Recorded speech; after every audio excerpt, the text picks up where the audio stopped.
We call the Young Turks Home of Progressives because we fight for you guys. Come help build that home. Support independent media by becoming a TYT member. Just click the link in the description box below. The Trump administration is still fear-mongering about immigration, and so Trump has decided to tighten immigration asylum rules today and has announced them today.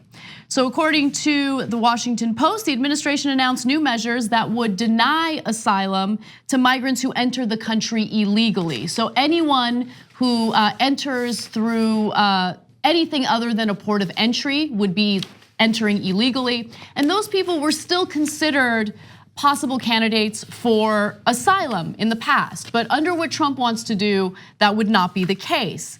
Now, what he's doing is citing national security concerns in order to get this through any possible court challenges.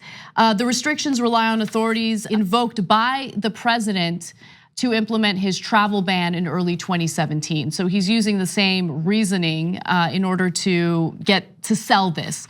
Now, immigration advocacy groups insist US laws clearly extend asylum protections to anyone who reaches the United States, no matter how they enter the country. Now, here's the issue. Well, there are a number of issues. First off, this assumption that migrants seeking asylum know exactly where they need to go, how they need to go through this process. We're talking about people who are desperate, who are fleeing their home countries because of fears for their own lives.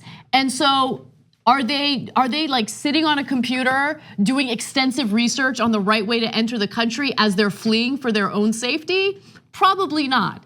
And the second issue is that the Trump administration and his border control cronies have been known to make it nearly impossible for people to enter through the port of entry. Now, this was one of the issues that arose during the zero tolerance policy, where the Trump administration was taking children away from their parents as they reached the border.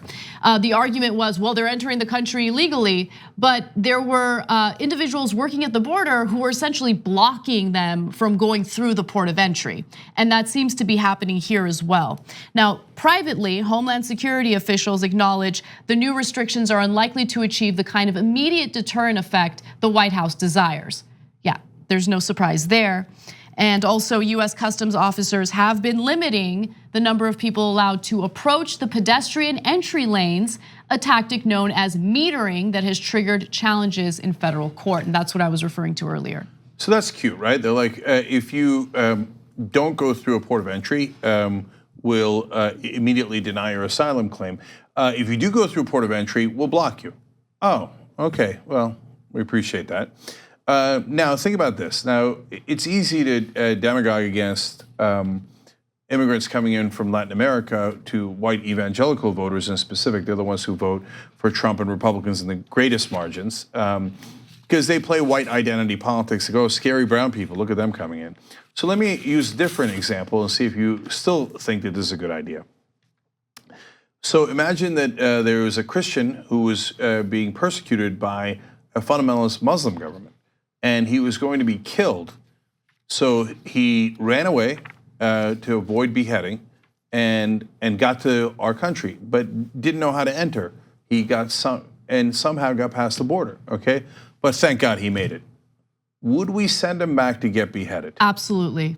Under the Trump administration, 100% we would send him back. But my guess is that the right wing would have a totally different perspective on that than they do about Latinos that are coming into the country. So they would say, oh my God, a Christian from the scary, evil Muslims? Oh, we have to protect him. This is the most important thing in the world. He's seeking asylum. What difference does it make to how he got here? He's running from the scary Muslims. Of course, right?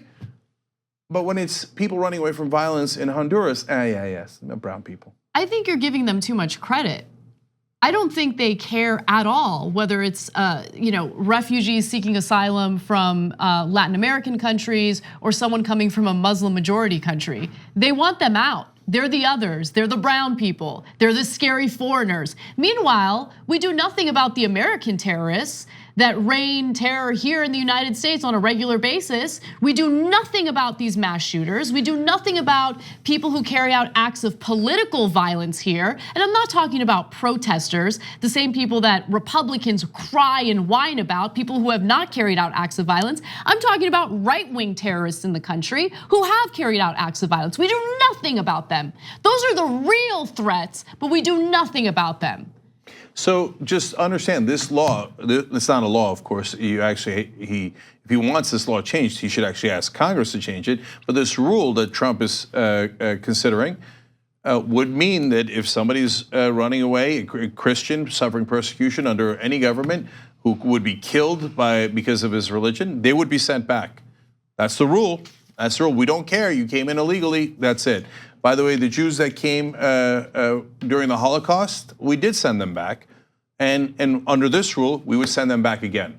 Well, sorry, you came in illegally. The Nazi government did not give you papers. So you didn't have proper documentation. You didn't go to the right place. Send them back. And so just know what you're signing up for. If you're comfortable with it, okay, fine. You're comfortable with it. I'm not comfortable with it. There's a reason why we have asylum laws, so that we don't send people back to monsters. Okay, and we protect them because we're supposed to be the shining city on a hill. But they don't believe that. They don't believe anything that America stands for. What's on the Statue of Liberty? Let me read it to you. It says, "Give me your tired, your poor, your huddled masses, yearning to breathe free, the wretched refuse of your teeming shore. Send these, the homeless, tempest-tossed to me. I lift my lamp beside the golden door." That's what this country is supposed to stand for. And now we look at them and we go, but they're homeless. They're wretched refuse, right? They're to be thrown away. They're poor. You know what, Donald Trump and his cronies, they want to eliminate asylum. They want to eliminate family-based migration. They want to eliminate lotteries. They want to eliminate a lot of the visas to come in the country. You know what's left? The only way you can come in is if you get a visa, not the only way, but one of the very, very few ways left. If you get a visa because you have $500,000 or more. Yep. So it's the exact opposite of what's in the Statue of Liberty. Give me your wealthy and your corrupt. That's the only people that Donald Trump wants in this country. And the visa that you just referred to, which is sometimes referred to as the golden visa because of how expensive it is. Again, $500,000 to get that visa.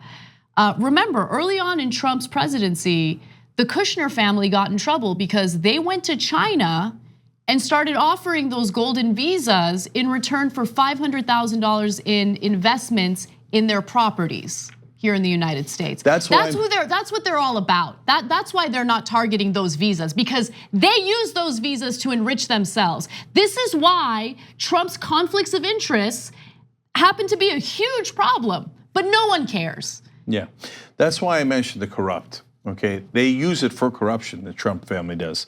So we used to have a golden door. That's what the Statue of Liberty refers to. And it was for your tired, your poor, and your huddled masses. Now we have golden visas for people who have $500,000 they can give to the Trump family. It's the most un-American thing I've ever heard of. On the go? Don't worry, we got you covered. You can still listen to TYT at our new podcast network. Find us on Apple Podcasts, the Google Play Store, or at tyt.com/podcast.